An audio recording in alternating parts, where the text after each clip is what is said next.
Abra sua Bíblia comigo, convido você a fazê-lo, abrindo no livro do profeta Daniel, no capítulo 2.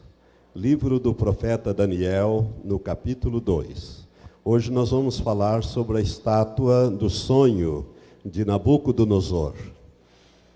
A estátua do sonho que Nabucodonosor teve e que é uma revelação escatológica, ou seja, ela vai abranger desde os dias do rei da Babilônia, que teve o sonho, até os dias que nós estamos vivendo e haveremos de vivenciar ainda para o futuro. Então, eu gostaria que você prestasse atenção na leitura que vamos fazer.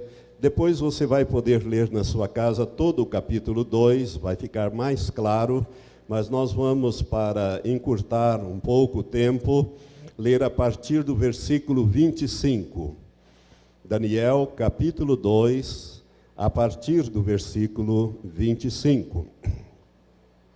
Diz assim a palavra de Deus: Então Arioque depressa introduziu Daniel à presença do rei e disse-lhe assim: Achei dentre os filhos dos cativos de Judá um homem que fará saber ao rei a interpretação. Respondeu o rei e disse a Daniel, cujo nome era Beltesazar, esse era o seu nome caldeu: Podes tu fazer-me saber o sonho que tive e a sua interpretação? Respondeu Daniel na presença do rei e disse: O mistério que o rei exigiu, nem sábios, nem encantadores, nem magos, nem adivinhos lhe podem revelar. Mas há um Deus no céu, o qual revela os mistérios. Ele, pois, fez saber ao rei Nabucodonosor o que há de suceder nos últimos dias. Presta bem atenção para esta frase: nos últimos dias. Nós estamos vivendo estes últimos dias. O teu sonho, continua Daniel falando, o teu sonho e as visões que tiveste na tua cama são estas. Estando tu, ó rei, na tua cama, subiram os teus pensamentos sobre o que havia de suceder no futuro. Aquele, pois, que revela os mistérios, te fez saber o que há de ser. E a mim me foi revelado este mistério, não por ter eu mais sabedoria que qualquer outro vivente, mas para que a interpretação se fizesse saber ao rei e para que entendesses os pensamentos do teu coração. Tu, ó rei, na visão olhaste e eis uma grande estátua. Esta estátua imensa e de excelente esplendor estava em pé diante de ti, e a sua aparência era terrível. A cabeça dessa estátua era de ouro fino, o peito e os braços de prata, o ventre e as coxas de bronze, as pernas de ferro, e os pés em parte de ferro e em parte de barro. Estavas vendo isto, quando uma pedra foi cortada sem auxílio de mãos, a qual feriu a estátua nos pés de ferro e de barro e os esmiuçou. Então foi juntamente esmiuçado o ferro, o barro, o bronze, a prata e o ouro, o qual se fizeram como pragana nas eiras no estio, e o vento os levou, e não se podia achar nenhum vestígio deles. A pedra, porém, que feriu a estátua se tornou uma grande montanha e encheu toda a terra. Este é o sonho. Agora diremos ao rei a sua interpretação.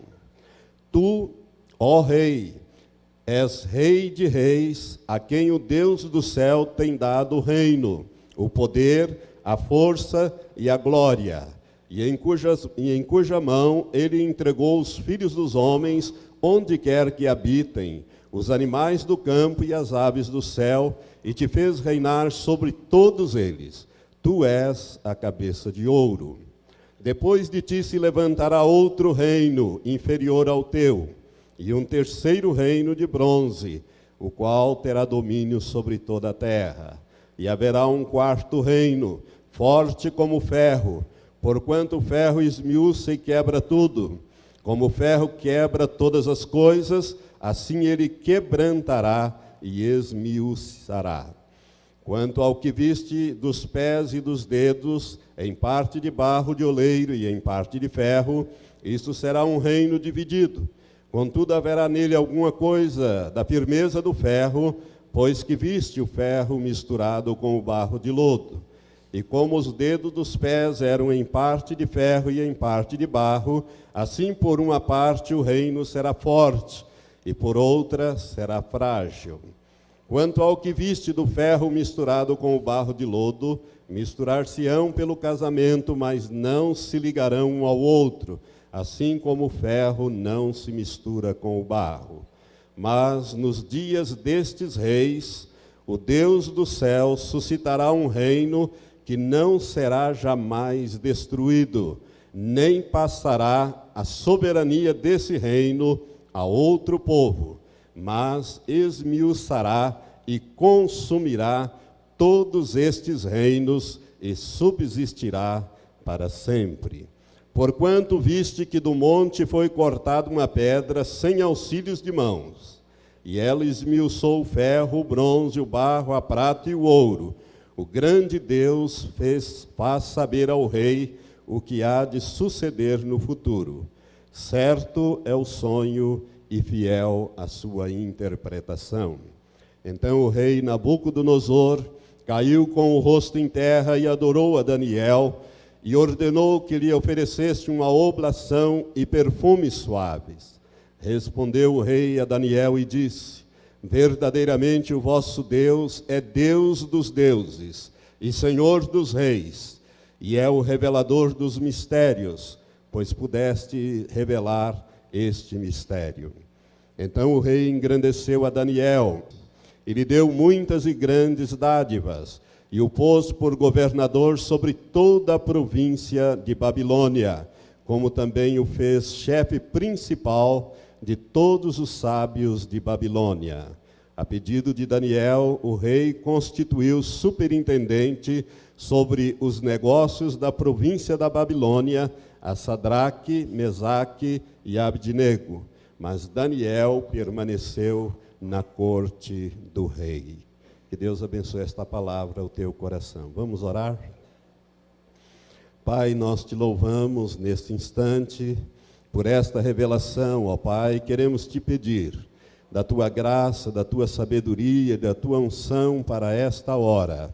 Ó Deus, abre os nossos ouvidos espirituais, abre o nosso entendimento e dá-nos a revelação que o Senhor deseja para este tempo do fim. Pai, a nossa oração é Maranata, vem logo, Senhor Jesus. Por isso nós queremos aprender da tua palavra para estarmos preparados para o dia da volta de nosso Senhor. Em nome de Jesus nós oramos assim, amém. Quantos dizem amém? Amém. Louvado seja Deus. Nós vamos usar, além do texto que nós lemos no capítulo 2, nós vamos usar também alguns versículos do capítulo 7 de Daniel. Para que você possa entender, meu irmão, a razão desta profecia, nós temos que situar primeiramente Daniel e os seus amigos no reino de Babilônia. Babilônia governava todo o mundo conhecido de então. E Daniel, assim como seus 3 amigos, cujos nomes originais eram Ananias, Misael e Azarias, que depois foram mudados, Daniel para Beltesazar, Ananias foi mudado para Sadraque, Misael para Mesaque e Azarias foi mudado para Abdenego, sempre em homenagem aos deuses babilônicos, aos deuses pagãos da Babilônia, mas eles continuaram preferindo usar os seus nomes. Daniel, ele foi levado cativo, prisioneiro, quando Nabucodonosor investiu pela primeira vez contra o reino de Judá, e Daniel, junto com seus companheiros, foi levado ainda adolescente, como prisioneiros, junto com o rei Jeoiaquim, para a Babilônia. Nabucodonosor fez isso lá por volta do ano 606 a.C. E Nabucodonosor, que era um homem culto, um homem preparado, seu pai o havia preparado para ser rei deste império, que estava ainda em formação, mas já estava praticamente formado nos dias já de Nabucodonosor.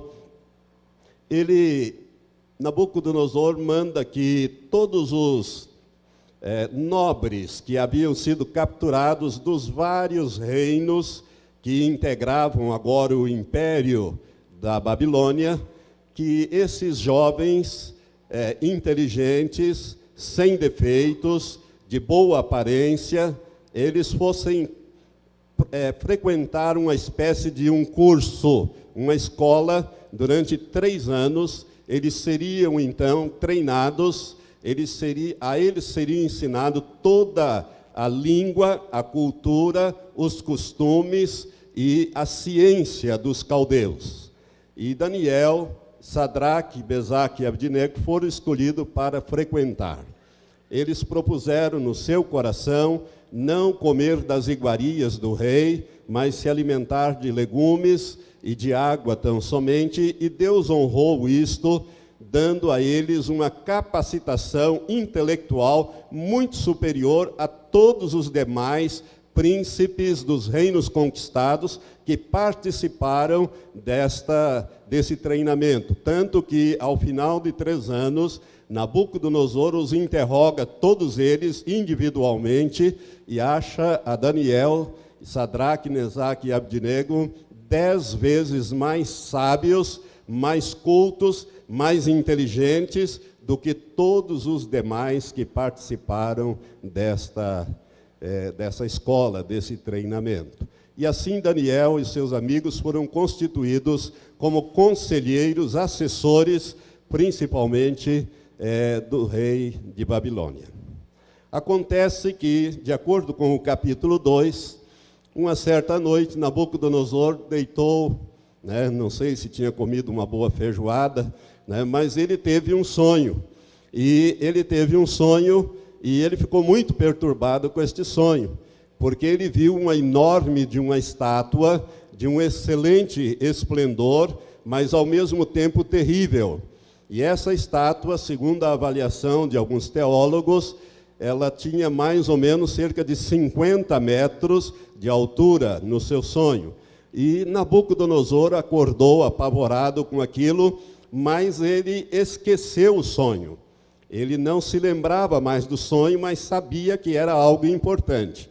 E como os reis faziam antigamente, reuniu todos os seus sábios, só que desta vez ele disse: olha, eu tive um sonho e agora eu quero saber o sonho e quero saber a interpretação do sonho. Os sábios ficaram apavorados e disseram: Majestade, dá-nos o sonho e nós daremos a interpretação. Ele disse: não. Eu quero o sonho e eu quero a interpretação. Se vocês conseguirem, qualquer de vocês, eu vou exaltá-los, vou acumulá-los de riqueza, de posição, de honra, mas, se não conseguirem, eu vou mandar matar a todos vocês, suas famílias, destruir suas casas, vou fazer delas um monturo. E a coisa ficou complicada, porque Nabucodonosor mandou baixar um decreto de morte de todos os sábios da Babilônia. E Daniel, Sadraque, Mesaque e Abdinego não estavam nesta reunião, tanto que quando o capitão da guarda foi para executar a ordem, ele não estava sabendo, mesmo porque ele ainda estava frequentando esta escola, porque isso se deu no segundo ano do reinado de Nabucodonosor, e ele estava ainda frequentando esta escola de treinamento. Mas como ele já estava sendo preparado para ser sábio, ia perder também a cabeça. Então, ele falou com o capitão da guarda e pediu ao rei uma audiência, o rei concedeu, e o resultado foi que o rei lhe fixou um prazo. E ele então chamou seus 3 companheiros, ajoelharam, jejuaram, oraram, pedindo que Deus tivesse misericórdia, senão todos eles haveriam de morrer. Irmãos, aqui nós aprendemos duas coisas. Primeiro, que quando nós temos um problema sério, nós precisamos, que não tem solução ao nosso alcance, não está em nós solucionar esse problema, nós temos que buscá-la em Deus, e buscá-la em jejum, e buscá-la em oração, e preferencialmente junto com pessoas que possam nos ajudar neste propósito, e que possam nos ajudar a levar essas cargas. E a segunda coisa que nós aprendemos aqui, e que eu quero deixar claro para você, é que Deus dirige a história. Deus tem tudo sob o seu controle. Veja bem, Deus vai usar este sonho, porque Deus vai dar a Daniel uma visão noturna. Daniel vai dormir, e quando ele vai dormir, ele vai ter uma visão noturna, e nesta visão Deus vai dar a ele o sonho que havia dado a Nabucodonosor e a interpretação do sonho. Por quê? Porque Deus tinha um propósito. Daniel vai ser colocado como uma espécie de governador do grande império da Babilônia. Ele vai ficar só abaixo do rei Nabucodonosor. A história de Daniel, ela é muito parecida com a história de José no Egito, a quem Deus enviou na frente, né? E a gente pensa que quando Deus envia alguém para fazer alguma obra, ele vai de primeira classe, às vezes ele vai como escravo, e José viveu lá os 10 anos, mais ou menos, na prisão, para depois ser o governador do Egito. Daniel, Sadraque, Mesaque e Abdinego eram meros escravos no grande império da Babilônia, mas Deus lhe dá a interpretação, Deus lhe dá o sonho, a interpretação, e o resultado é que o rei da Babilônia se ajoelha e adora Daniel, coisa que jamais se poderia pensar, né, que um rei, com o poder que aquele rei tinha, fosse fazer uma coisa em referência a um escravo, como era o caso de Daniel. Para você ver como Deus age e controla a história. E assim, então, nós temos aqui decifrado este enigma, ou este sonho, dado ao rei Nabucodonosor. E quando Daniel, então, vai falar sobre isto, nós aprendemos aqui, irmãos, que existem vários impérios que são mencionados. Então, nós vamos hoje usar um pouco da história secular. A história vem confirmando a palavra de Deus. Eu quero te mostrar aqui como que a história confirma a palavra de Deus. E como várias coisas já aconteceram. E se já aconteceram, as que estão no futuro também vão acontecer conforme está descrita na palavra do nosso Deus. Amém? Quando ele vai decifrar o sonho, ele diz o seguinte, versículo 31. Tu, ó rei, na visão olhaste, e eis uma grande estátua, e essa estátua imensa e de excelente esplendor estava em pé diante de ti, e a sua aparência era terrível. Era terrível por quê? Porque esta estátua, ela vai simbolizar o poder político desde o reino da Babilônia até a volta de nosso Senhor e Salvador Jesus Cristo para implantar o seu reino aqui na terra. E sempre que o homem governa, ele governa inspirado por Satanás. E é por isso que nós só temos destruição, morte, guerras, confusões. Vocês sabem que a história do homem é uma história sanguinolenta. O homem é, de todos os seres criados, o mais violento de todos. A história tem mostrado isso. Por isso, o aspecto desta imagem, que aparece no sonho de Nabucodonosor, era terrível. E o versículo 32 diz, a cabeça dessa estátua era de ouro fino. Então, quando ele interpreta, no versículo 37, Daniel diz assim, tu, ó rei. és Rei de reis, a quem o Deus do céu tem dado o reino, o poder, a força e a glória, e em cuja mão ele entregou os filhos dos homens onde quer que habitem, os animais do campo e as aves do céu, e te fez reinar sobre todos eles. Tu és a cabeça de ouro. Quando a interpretação é dada, a cabeça de ouro,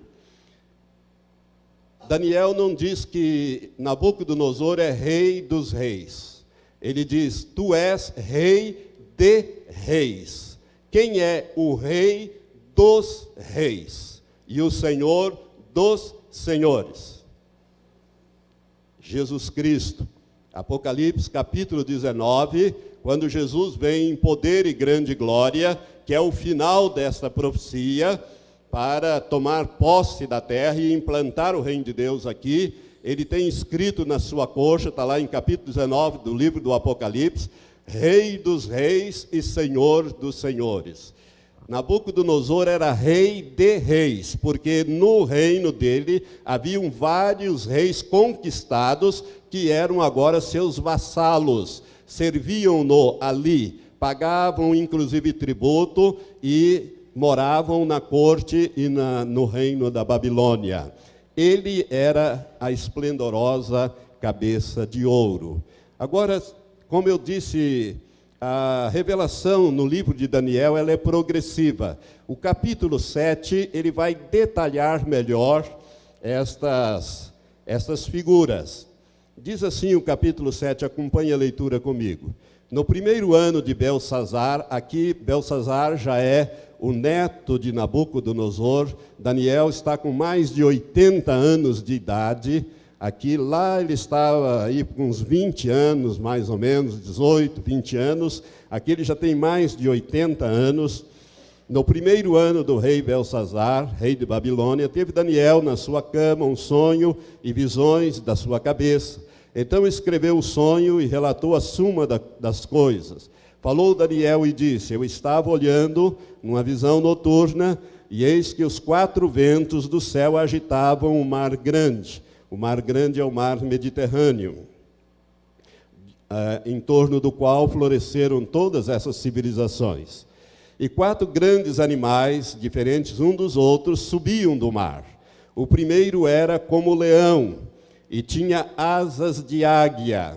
Enquanto eu olhava, foram-lhe arrancadas asas, e foi levantado da terra, e posto em 2 pés como um homem, e foi-lhe dado um coração de homem. Aqui nós temos uma figura do mesmo rei Nabucodonosor, e o reino aqui é da Babilônia. Este leão, que é o rei dos animais, ele tem asas de águia. A águia é a rainha dos ares, é a ave que voa mais alto entre todas as aves. Ela é a que tem a capacidade e a resistência de voar mais alto, e enxerga assim em profundidade. A águia é a rainha dos ares, assim como o leão é o rei dos animais. O leão é um animal feroz, é um animal destemido, ele não tem medo de bicho nenhum, ele ataca quando precisa atacar, ele é um animal perigoso. O rei de Babilônia, Nabucodonosor, é representado aqui por este leão, é o mesma cabeça de ouro lá. As asas, nós sabemos que leão não tem asas, as asas aqui representam a rapidez com que Nabucodonosor conquistou e consolidou o reino de Babilônia. Este reino, ele vai de 628 até 538 a.C. Então aqui nós temos então uma descrição deste homem. E é interessante que passa por uma metamorfose. É o único animal da fauna aqui descrita no capítulo 7 que vai sofrer uma metamorfose. De repente diz, enquanto eu olhava, foram-lhe arrancadas asas, e foi levantado da terra, e posto em pé como um homem, e foi-lhe dado um coração de homem. Nabucodonosor, irmãos, ele se converteu. Nabucodonosor, ele se converteu O capítulo 4 nos fala daquela situação que ele viveu. Ele estava um dia passeando pelos jardins suspensos da Babilônia. A Babilônia tinha os jardins suspensos, que era a 8ª maravilha do mundo. Preste atenção neste detalhe que eu vou passar agora. É extraído do livro Babilônia, Ontem e Hoje, de Abraão de Almeida. Diz assim, entre aspas, Babilônia conheceu 2 grandes fases de progresso. A primeira, cerca de 2000 anos antes de Cristo, nos dias de Abraão, sobre o rei Hammurabi. Quem estuda direito sabe quem foi Hammurabi, o famoso Código de Hammurabi, que na Bíblia é Ran-Farel, ou Ran-Rafel. Esse rei é chamado assim. E o segundo período, que vai de 608 até a morte de Alexandre o Grande, em 323 a.C., sobre o governo, então, de Nabucodonosor, Ciro, Dario, etc. Diz assim, à cidade deste último período de florescimento aplicam-se as palavras de Isaías.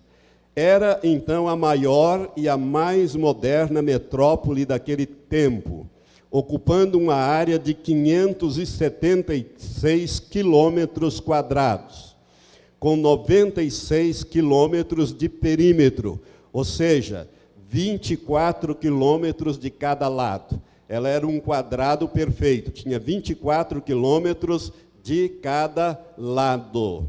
Tinha muralhas que dava um quadrado perfeito, cada muralha daquela tinha extensão de 24 quilômetros, o que somava um perímetro de 96 quilômetros.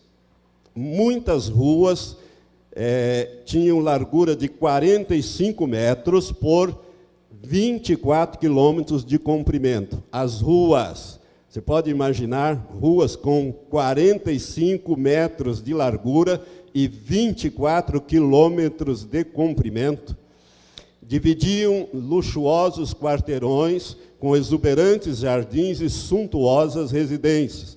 Magníficos palácios e gigantescos templos existiam ali. Um dos templos dedicado a Bel, ou Belo, né? Por isso Belsazar, né? Protegido de Bel, um desses templos media 5 quilômetros de circunferência e um dos palácios reais ocupava uma área superior a 12 quilômetros quadrados. A cidade dourada era rodeada por uma muralha de 108 metros de altura por 25 metros de largura, equivalente a uma rodovia de 6 pistas de automóvel. Está compreendendo o esplendor de Babilônia? As muralhas da cidade tinham 108 metros de altura e uma largura de 25 metros. É por isso que Belsazar, os exércitos medo-persa estavam lá fora atacando, e Belsazar estava banqueteando com as suas concubinas, com os seus grandes, porque eles achavam que aquelas muralhas eram inexpugnáveis, era impossível derrubar qualquer muro em Babilônia. Mas os medos persas fizeram isso. Eles não derrubaram, eles desviaram o curso do rio Eufrates, que passava por meio da cidade. Eles tinham água permanentemente.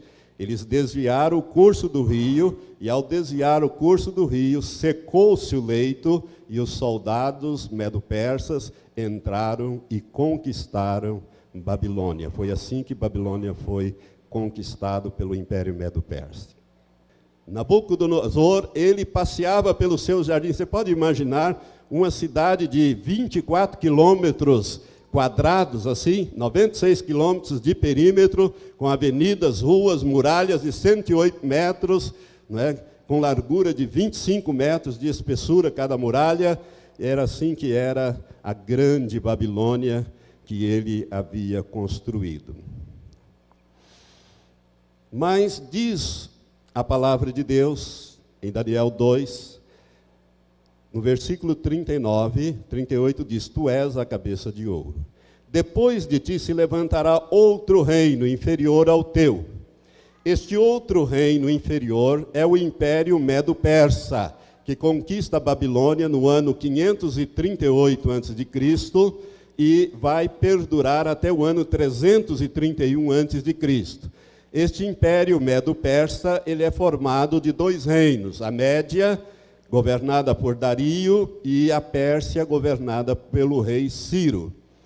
Ambos se unem e eles representam o peito e os braços de prata. O peito e os braços de prata é o Império Medo-Persa. E no capítulo 7, no versículo 5, nós lemos: Continuei olhando, e eis aqui um segundo animal semelhante a um urso, o qual se levantou de um lado, tendo na boca 3 costelas entre os seus dentes. E foi-lhe dito assim: Levanta-te e devora muita carne. Esse Império Medo-Persa, ele é representado por este peito e braços de prata, mas é representado na fauna pelo urso. O urso é um animal violento, um animal selvagem, um animal traiçoeiro e muito forte. Muito forte. Ele tem, a história natural diz que ele tem 42 dentes afiados. Irmãos, na conquista do Império Babilônio, tanto Ciro como Dario, o Império Medo-Persa, usaram 42 exércitos, 42 dentes, 42 exércitos. E eles conquistaram, essas 3 costelas aqui são as primeiras conquistas dele. É o Egito, a Lídia e a Babilônia. Ciro continuou fazendo as conquistas e deixou Dario governando. Por isso Dario assume o reino com 62 anos de idade, depois da morte de Beltesazar, que morreu naquela mesma noite, e os Medo-Persas tomaram conta do império, e Ciro, que é Medo, assume, e Dario continua fazendo as conquistas, consolidando todo este império. Esse Império Medo-Persa é, então, representado aqui pelo peito e os braços de prata, e também por este urso. Mas ele vai durar até o ano 331, quando surge na Europa o Império Grego-Macedônio, que vai ter como expoente maior o Alexandre Magno, ou Alexandre o Grande. O pai de Alexandre, Felipe I da Macedônia, ele era rei da Macedônia, e ele conquista a Grécia e anexa a Grécia, formando um império grego-macedônio. E ele morre 2 anos depois de fazer essa unificação, e o Alexandre, ele recebe o governo, o reino, com 20 anos de idade. Acontece que Alexandre, à semelhança de Nabucodonosor, ele também foi um moço preparado para ser rei. Alexandre foi educado aos pés, ou o seu educador, o seu professor, foi o maior filósofo de todos os tempos, que foi Aristóteles. Aristóteles, ele foi o educador de Alexandre. Tanto que Alexandre era um homem de uma cultura vastíssima. Dos antigos reis, nenhum rei era tão culto quanto esse moço, Alexandre, porque ele havia sido educado pelo grande filósofo Aristóteles. E com 20 anos de idade, ele assume o governo, executa os assassinos de seu pai, consolida o poder nas mãos e parte para a conquista. Ele conquista todo o Oriente e todo o Ocidente. Irmãos, ele cria um exército chamado falanges, as famosas falanges de Alexandre Magno, e ele então, com as lanças enormes, ele vai destroçando os exércitos, tanto da Pérsia, como todos os exércitos que ele fosse encontrando. Ele vai até a Índia. O império de Alexandre é tão grande que o sol nunca se punha no império dele. Alexandre, ele conquista o mundo conhecido em 10 anos, em 12 anos, melhor dizendo. Com 32 anos ele morre.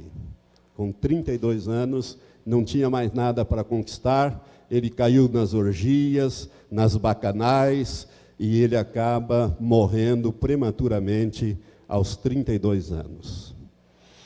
Júlio César, muitos anos depois, quando ele fazia as suas conquistas da Gália, ele escreveu um livro chamado De Bello Gallico, que fala das conquistas que ele realizou no norte, e ele, quando ele escrevia, ele se emocionava, dizendo que ele já estava com 40, ele deixou isso escrito, com 48 anos e não havia conseguido expandir o império como Alexandre havia feito com 32 anos.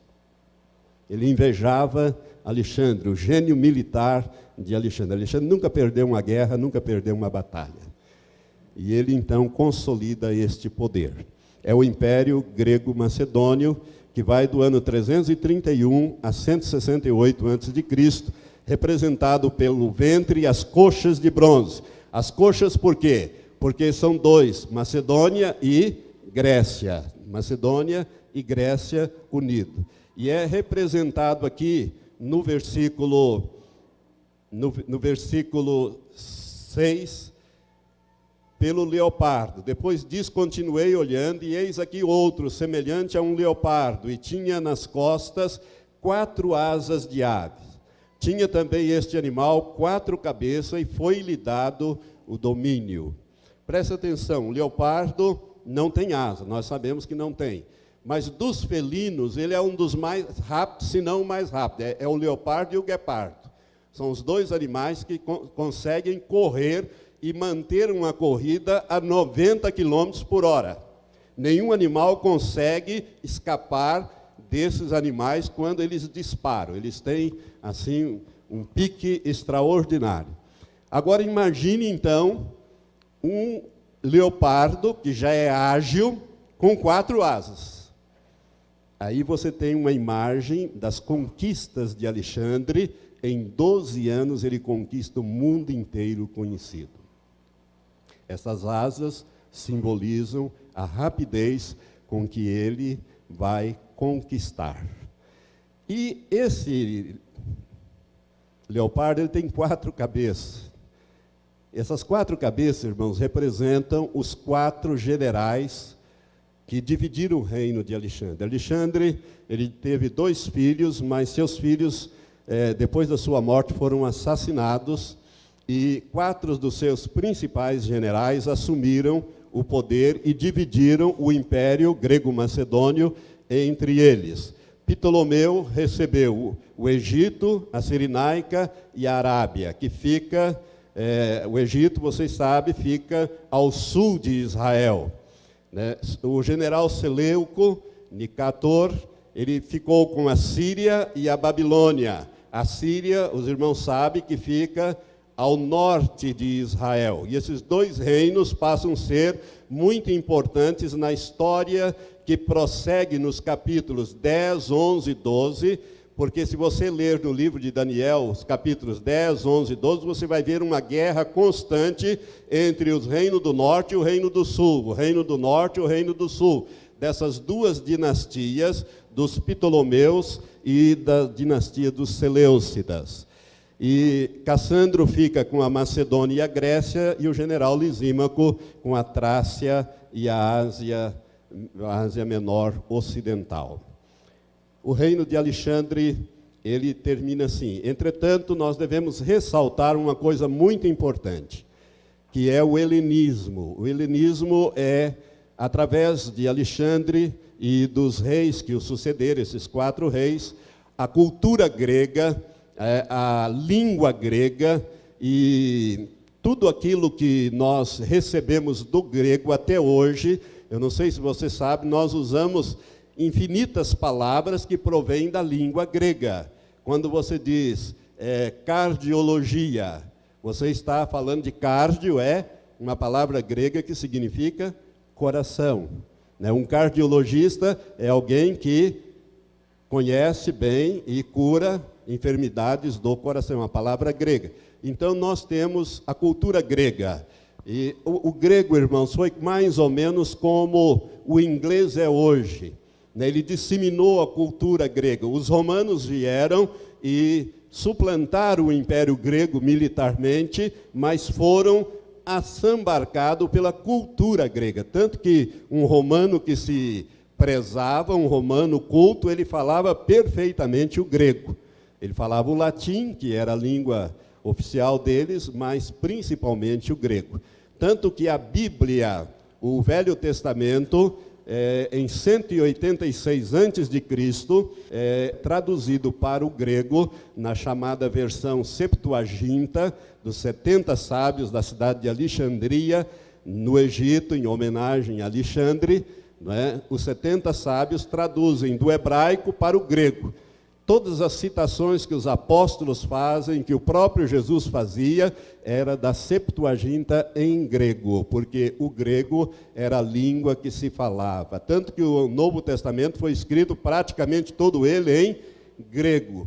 Então as pessoas falavam o grego, como hoje se fala o inglês. Se você fala inglês, você pode viajar para qualquer país do mundo, que você não vai passar fome e nem necessidade, você vai achar alguém que fala inglês lá. Ok? Então tem esse aspecto do Império Grego. Mas o sonho do Nabucodonosor, na interpretação de Daniel, diz o seguinte, versículo 40, e haverá um quarto reino, forte como ferro, porquanto o ferro esmiuça e quebra tudo. Como o ferro quebra todas as coisas, assim ele quebrantará e esmiuçará.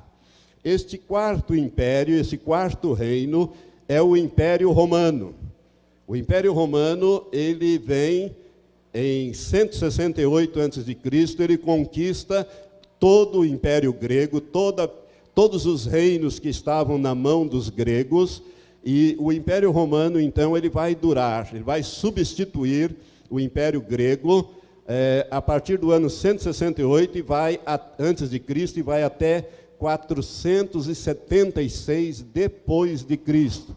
Ele vai durar então 644 anos. Isto o Império Romano do Ocidente, com a capital Roma. São as duas pernas de ferro. As duas pernas de ferro. Por que duas pernas, pastor? Porque este império, no ano 330 depois de Cristo, Constantino divide o Império Romano em dois. O Império Romano do Ocidente, capital Roma, e o Império Romano do Oriente, capital Constantinopla, que é a cidade de Bizâncio, que ele, então, tomou, embelezou e, em homenagem a ele, passou para chamar-se Constantinopla, que hoje é a cidade de Istambul, a capital da Turquia. Então, Constantino ele divide o reino em dois. Este reino do Oriente, ele vai até o ano de 1453 da nossa era, quando os turcos tomam Constantinopla e inauguram o Império Bizantino ou o Império Otomano, que vai durar até 1917, 1918, final da Primeira Guerra Mundial. Então a história vai trazendo ali. Mas o Império Romano do Oriente, ele vai deixar de existir em 1453 da nossa era. Mas, veja bem, irmãos, o importante aqui, para nós lembrarmos, é que quando o Império Romano do Ocidente, capital Roma, caiu no ano 476, ele não se dividiu em 10 reinos, que simbolizariam os 10 dedos dos pés da estátua. Não. Ao contrário, foram mais ou menos 64 a 65 pequenos reinos que vão dar ali a Europa. Você sabe que Roma está bem no centro da Europa. Então, as invasões bárbaras vindo do norte, através dos godos, visigodos, ostrogodos, vândalos, daí vem a palavra vândalos, porque eles faziam verdadeiros vandalismos, é um povo, né? E eles conquistaram o Império Romano do Ocidente. O último rei, o último imperador foi Rômulo Augustus. O primeiro rei de Roma, que foi coroado em 754 a.C., chamava-se Rômulo, aquele da loba. E o último rei, o último imperador romano do Ocidente também chamava-se Rômulo. Rômulo Augustus Caracalla, era o nome dele, também conhecido como Caracalla. Um rei terrível que foi deposto por Odoacro. Então, o Império Romano esfacelou-se em pequenos reinos, mais ou menos 54. E aí começaram guerras entre esses pequenos reinados, um dominando o outro e formando os atuais países que nós temos na Europa, como a Espanha, como a França, como a Alemanha, como a Áustria, a Bélgica. Os países que nós temos na Europa foram formados desse esfacelamento, mas não foram 10, foram 54. Portanto, ainda faltam formar esses 10 dedos da estátua. Não estão formados. Você está entendendo? Veio até as pernas de ferro que foram destruídas, né, na queda do Império Romano. E aí nós chegamos, então, já no final desta profecia, no quinto império descrito nesta profecia. O primeiro é o Império Babilônio.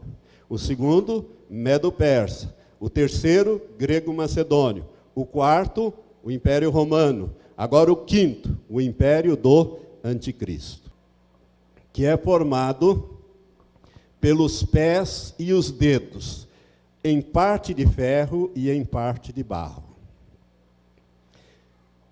Se nós olharmos para o capítulo 7, versículos 7 e 8, gostaria que você acompanhasse comigo, diz assim: depois disto, eu continuava olhando em visões noturnas, Daniel falando, e eis aqui um quarto animal, que é o Império Romano, terrível e espantoso e muito forte, o qual tinha grandes dentes de ferro. Esses dentes de ferro aqui representam as legiões romanas de conquista. Cada legião tinha 6.000 soldados. Ele devorava. É interessante que não há nenhuma representação da fauna. Ele não se parece com o urso, ele não se parece com o leão, com o leopardo, nem com o elefante, nem com o tigre. Ele é um animal diferente, terrível e espantoso e muito forte, que é o Império Romano, o qual tinha grandes dentes de ferro, que são as legiões romanas. Ele devorava e fazia em pedaços, e pisava aos pés o que sobrava. Era diferente de todos os animais que apareceram antes dele, e tinha 10 chifres. E eu considerava os chifres, e eis que entre eles subiu um outro chifre pequeno, diante do qual 3 dos primeiros chifres foram arrancados. E eis que neste chifre pequeno havia olhos, como um de homem, e uma boca que falava grandes coisas. Esses 10 chifres aqui são os mesmos 10 dedos dos pés da estátua de Nabucodonosor. Então vem do Império Romano, das pernas de ferro. As pernas terminam com os pés e com os dedos. 10 dedos, alguns de ferro, outros de barro. Quando é ferro, é forte, militarmente forte. Quando é barro, é militarmente fraco. São os mesmos 10 chifres que Daniel vê neste animal terrível e espantoso, que é o Império Romano, e que ele vai ver no final desse Império Romano, vão aparecer 10 chifres, que representam 10 reinos, ou 10 reis. Irmãos, o império do anticristo aqui, ele vai durar pouco tempo. A Bíblia diz que ele vai durar pouco tempo, graças a Deus, porque vai ser o pior de todos eles. E ele vai durar pouco tempo. Quando ele vier, diz o capítulo 17, eu gostaria que você lesse comigo Apocalipse 17, para você entender bem. Olha como Deus fala, hein? Lá com Daniel, há 2.600 anos atrás, e a João, no capítulo 17, há 2.000 anos atrás, o Senhor dá a revelação desse mesmo texto, desse mesmo fato, no capítulo 17, a partir do versículo 12, nós lemos assim, preste atenção: os 10 chifres que vistes são 10 reis ou reinos, os quais ainda não receberam o reino, mas receberão autoridade como reis, ou seja, serão como primeiro-ministros, terão autoridade como reis por 1 hora. 1 hora significa um curto espaço de tempo. Por 1 hora, juntamente com a besta. A besta é o anticristo. Estes, ou seja, os reis ali, os 10 chifres, estes têm o mesmo intento e entregarão o seu poder e a autoridade à besta. Estes combaterão contra o Cordeiro, e o Cordeiro os vencerá, porque é Senhor dos senhores e Rei dos reis. Vencerão também os que com eles estão, os chamados, eleitos e fiéis. Aleluia. Você está vendo aqui os 10 chifres? Os 10 chifres nada mais são do que os 10 que vão receber o poder por um pequeno espaço de tempo. Por isso que o império do anticristo, ele vai dominar toda a terra. Olha, desde o Império Romano, os homens têm tentado dominar toda a terra, mas ninguém conseguiu. Gengis Khan tentou, mas conseguiu dominar só a metade. Átila dos Hunos, rei dos Hunos, também tentou, dominou uma parte. Napoleão Bonaparte tentou e não conseguiu. O último que tentou foi Adolf Hitler, que inaugurou aquilo que ele mesmo chamou de Terceiro Reich, ou Terceiro Reino, que iria durar 1000 anos. Durou de 1939 a 1945.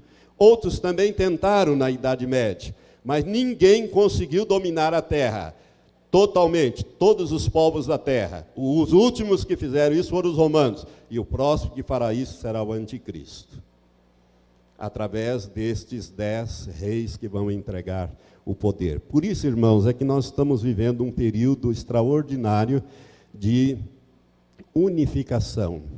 Unificou-se a Alemanha, unificaram-se os países da Europa, a Europa está unificada, e unificam-se aqui no Mercosul, querem unificar as 3 Américas. Por quê?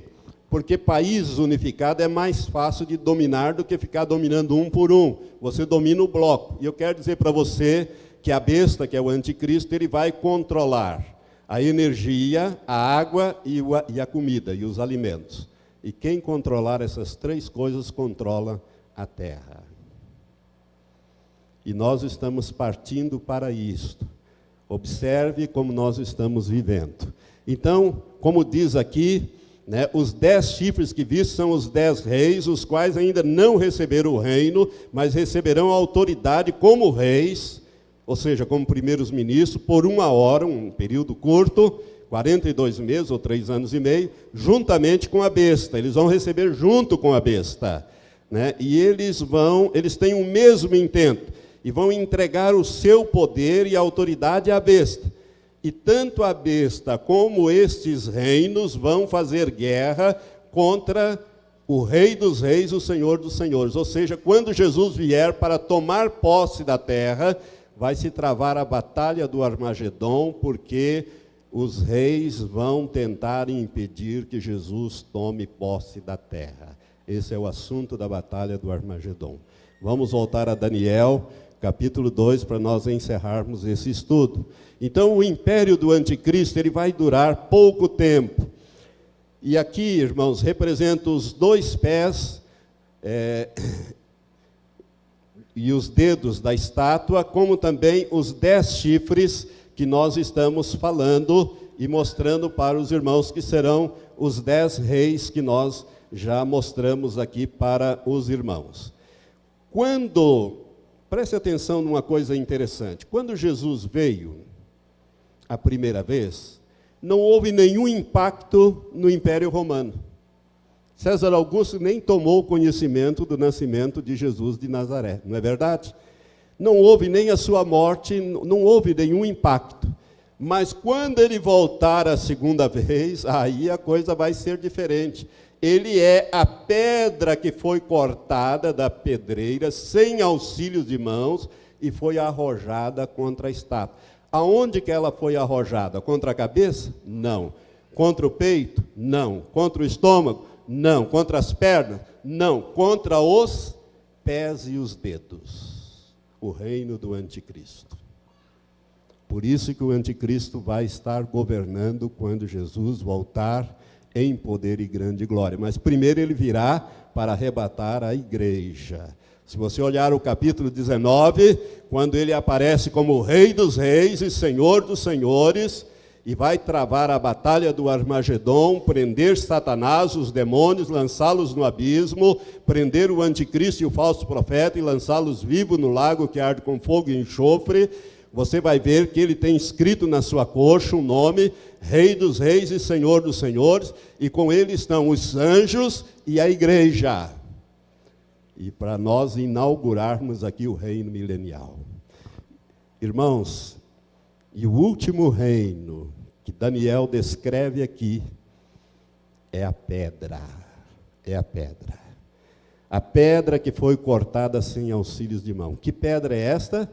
Jesus Cristo. O que ela vai fazer? Quando ela atingir o pé da estátua, vai esmiuçar e destruir completamente aquilo. Todo o sistema de governo humano vai ser mudado. No milênio, irmãos, não haverá democracia, não haverá eleição, não haverá esse sistema. A terra vai ser completamente diferente. Completamente diferente. A topografia da terra será diferente. Não vai existir mais os oceanos. Nós vamos restaurar a terra. O estudo do milênio é um estudo glorioso, porque é um estudo que você vai mostrar para você que Deus vai restaurar a terra para torná-la como o jardim do Éden, como era a princípio, quando Deus criou. E lembre-se que tudo que Deus faz é perfeito. O pecado é que estragou tudo. O pecado é que estragou tudo. Para que você saiba do que eu estou falando, se você olhar lá no livro do Gênesis, no primeiro capítulo, você vai ver que quando Deus criou o homem e criou todos os animais, ele mandou que o homem comesse ervas e frutas, e os animais comessem ervas. Mas por causa do pecado, o animal passou a comer o outro. O leão come o cordeiro, come o tigre, e assim um vai comendo o outro. Isto é consequência do pecado. Mudou a natureza dos bichos, dos animais. No milênio, as coisas vão ser revertidas. É por isso que o leão pastará junto com o boi. Em vez dele comer o boi, ele vai comer capim junto com o boi. Mas, pastor, será que isso é possível? É porque é Deus quem vai fazer essas coisas. Nunca lê nas Escrituras, em Isaías? É bom você ler. Você vai ver. Deus vai fazer uma aliança com os animais em favor dos homens. Ele vai retirar toda a ferocidade dos animais. Por isso, meus irmãos, nós estamos chegando nesse tempo. Olha, presta bem atenção. O anticristo realmente está muito próximo de se manifestar na face da terra. Da onde virá, pastor, esse reino do anticristo? Eu quero dizer para você que a Bíblia diz que ele vem dos pés de ferro, ou seja, do antigo Império Romano. Do antigo Império Romano, restaurado. É por isso que a Europa está se recompondo, se reunificando. Irmãos, os europeus sempre brigaram. Alemão e francês não se dão de jeito nenhum, nunca se deram. Agora estão se dando. Né? É um povo que sempre viveu em guerra, mas nós estamos chegando no tempo do fim, então as coisas estão se unindo. Eles estão se unindo. A Europa vai ser a base do governo do anticristo. O anticristo, ele será judeu de raça e terá uma dupla nacionalidade. Ele será de raça dos judeus, mas será europeu. De um pequeno país, ele é um pequeno chifre. Chifre na Bíblia significa poder. Poder. Então, 10 chifres significa 10 poderes, ou 10 reinos, ou 10 reis, que representam os seus reinos, que representam o poder dos seus reinos. Chifre na Bíblia representa poder.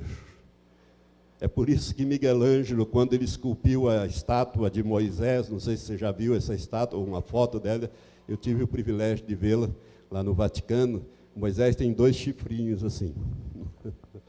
Porque Moisés, né, isso para nós aqui, brasileiros, soa muito mal, né? Mas ele tinha 2 chifrinhos, né? Ele esculpiu com 2 chifrinhos. Por quê? Porque Moisés tinha poder temporal como líder e tinha poder espiritual, porque era um agente de Deus, um homem de Deus. Miguel Ângelo esculpiu dessa maneira. Chifre na Bíblia sempre representou o poder. Então, meus irmãos, nós estamos chegando no tempo em que esta pedra vai vir e vai atingir o quê? Os pés da estátua. E quando ela atingir os pés da estátua, a estátua vai simplesmente desmoronar e vai virar pó, que não vai achar nem vestígio desse sistema de governo humano. E o que vai acontecer com a pedra? Ela vai crescer e vai encher toda a terra. Agora quero que você leia para nós encerrarmos. Vamos ler aqui de Daniel, nós vamos ler 2 textos. De Daniel, capítulo 2 e o capítulo 7. No capítulo 2, a partir do versículo 44 e 45, diz assim: mas nos dias desses reis, Daniel está interpretando o sonho a Nabucodonosor, mas nos dias desses reis, esses reis aqui são os 10, o Deus do céu suscitará um reino que não será jamais destruído. Aleluia! Nem passará a soberania deste reino a outro povo. Diga aleluia!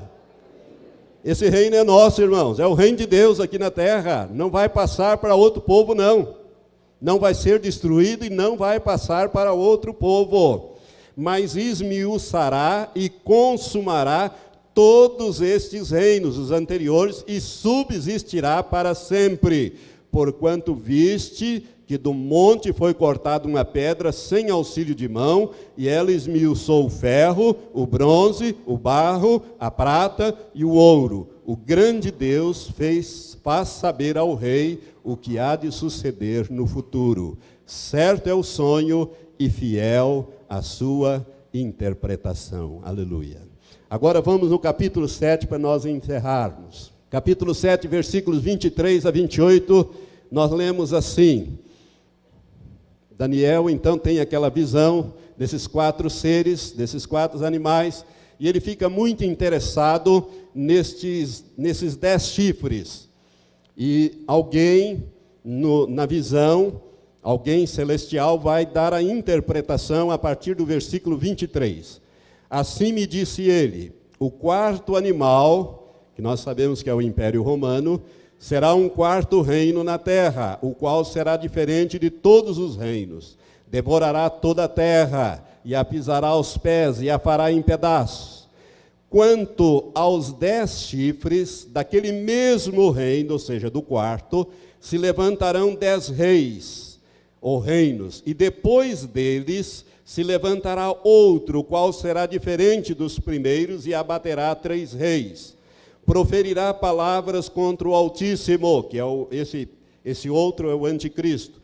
Proferirá palavras contra o Altíssimo, e consumirá os santos do Altíssimo. Que santos são esses? os santos que foram deixados para trás e que vão passar pela grande tribulação. Cuidará em mudar os tempos e a lei. Ele vai mudar o tipo de calendário, não vai ser mais antes de Cristo e depois de Cristo. Ele vai tentar mudar também a lei.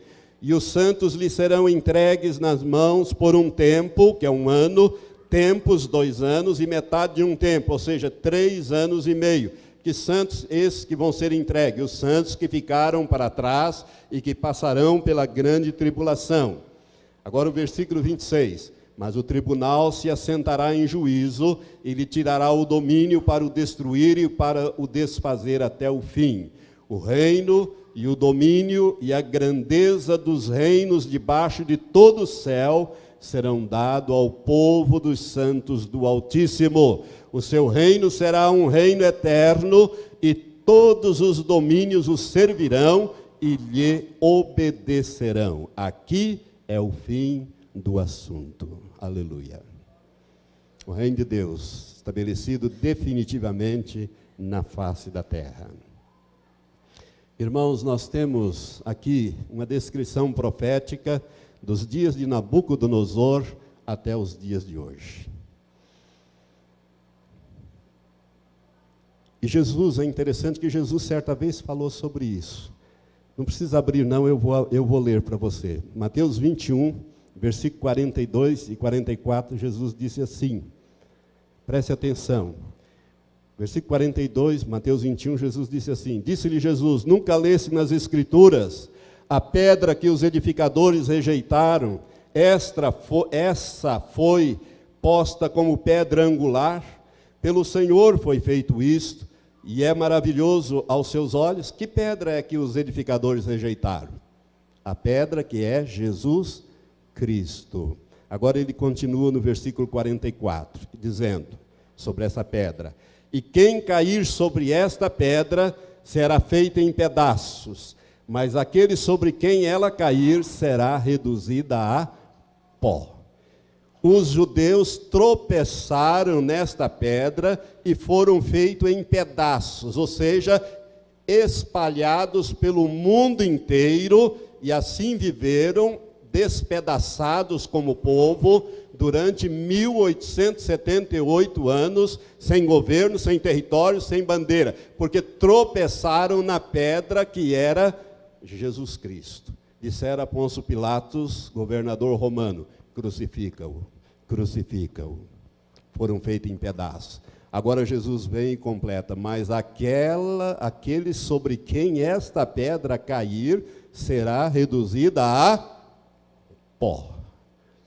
E essa pedra vai cair no reino do anticristo, que vai ser reduzido a pó.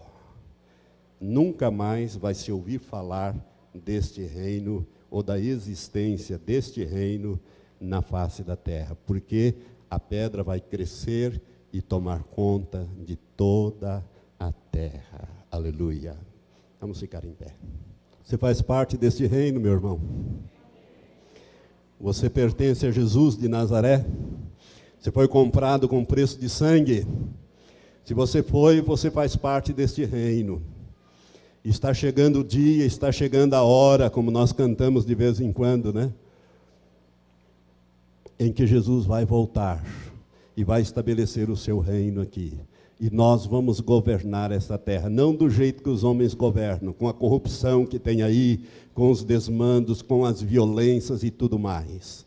Mas nós vamos governar com vara de ferro a princípio e vamos restaurar esta terra nos moldes que Deus ordenar. Se você não faz parte deste reino, você precisa fazer. Precisa receber Jesus como seu Senhor, para que você possa governar com Ele no reino que Ele vem, muito breve, estabelecer nesta terra. Levante os seus braços para os céus e agradeça a Deus agora. Pai, a Ti somos muito gratos por esta palavra, uma palavra de profecia, Senhor, uma análise, ó Pai, daquilo que nos espera num futuro muito próximo. A nossa oração tem sido, venha logo, Senhor Jesus. Maranata, nós queremos estar com o Senhor. Por isto nós queremos, ó Pai, te pedir, abrevie e consuma a tua obra na face da terra. Ó Deus, nós queremos te pedir, prepara a tua igreja para o arrebatamento, para que muito breve nós possamos subir e estar para sempre com o Senhor, e depois voltar com o Senhor em poder e grande glória, para estabelecer o seu reino aqui na face da terra. Quando de Sião sairá a lei, de Jerusalém a palavra do Senhor. Oh, aleluia, Senhor, nós queremos estar reinando aqui na terra muito em breve. Por isso, abrevia, Senhor, salvando aqueles que vão herdar a tua salvação. Prepara, Senhor, o teu povo, eu te peço, em nome de Jesus. Amém, Senhor. Amém.